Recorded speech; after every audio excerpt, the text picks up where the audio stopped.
And the imagery that I want to share with you is one that will help you understand the larger concept of Surah Al-Asr. Imagine with me that you are drowning. And you are unconscious. Two things. You're drowning and you're unconscious. Do you have a lot of time? If you're drowning and you're unconscious, do you have a lot of time? No, you don't have a lot of time. Which means your time is running out. And you know in Arabic, what word is used for when time is running out? The word for that is al-Asr. Al-Asr literally means time that is running out. It's the last part of the day when the day is running out. It's time of Asr prayer. Okay, Asr literally comes from asir, juice that is squeezed out, time that's being squeezed out of your hands. Asr al-thawba even it's used. That you take a cloth that is drenched in water, and when you squish it like this, all the water comes out. Asra as a verb is used like that, right? To squeeze it out. So Allah talks about this time. You're drowning, you're unconscious, your time is running out. What's the first thing you need to do to be able to survive if you're in that position? If you hope to survive, what's the first thing you're going to need? What do you think? Wake up.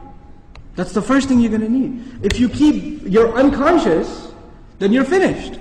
The very first condition has to be you have to wake up. And even if you were in the most wonderful dream, and in your dream you were enjoying the greatest success, you're driving a Ferrari down, they have these car commercials with the hills and the highways on the side, the water on the other side, right? You're in one of those cars, the top's been dropped off, and you're just cruising along the highway, enjoying life. That's your dream. But when you wake up, what do you realize?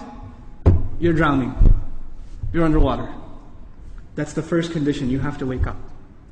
Once you do wake up, you say, oh man, this is a nasty reality, and I was enjoying such a good dream. I should go back to sleep. If you do that, what kind of person would you be? Insane. You'd be insane. Or someone at least who has no courage to accept reality. Because they found reality to be very difficult, they decided they're going to put themselves back to sleep even though they woke up. Does this person, if he drowned, can he blame anybody else? The one who woke up and went back to sleep? You think? Someone who never woke up, maybe, right? But the one who woke up said, this is not good. And they went back to sleep. They have no one to blame but who?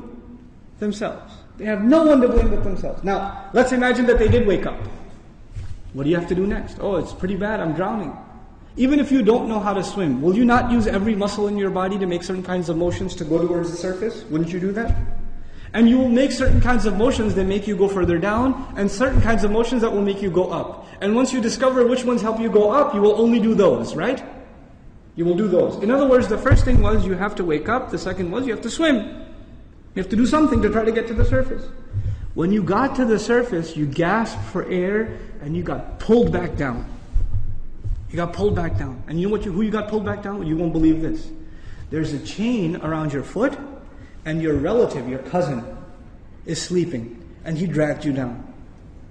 And now you're drowning because of your sleeping cousin. What do you have to do now? You got to wake him up. And you're not even waking him up because you want to save him. Who are you waking him up for?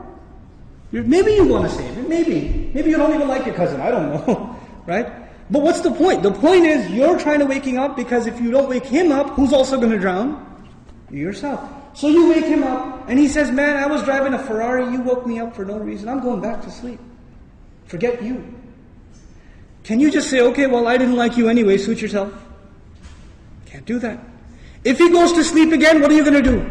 No, man, wake up. Let's go. We can't give up. You can't not accept reality. And you have to keep trying to wake him up until he finally says, okay, fine, what do we do? He says, you say to him, let's swim together. Both of you come up together. The third time, you both get pulled down by your grandmother, by your aunt, by your neighbor, by your son, by your daughter. Does the process continue? The process continue? There's a 4-part process to this people surviving. The first was they had to wake up themselves. Then they had to try to swim. Then they had to tell other people that they're tied to, this is the truth. Let's go. And even if they got tired and one of them said, man, I can't do this anymore. We've been doing this now over and over again. I don't know if I can do it anymore. And the other one says, no, We are all going to survive together. You have to do this. Come on, let's go, let's go, let's go. Keep going, keep going. You ever seen those kinds of movies where they're trying to escape from some army and one of them gets tired and says, I can't run anymore. What do the others do? Come on, let's go, we can do this, we can do it. And they get him to run anyway, even though he thinks he can't run anymore. They work with each other because their survival depends on each other. They work together desperately.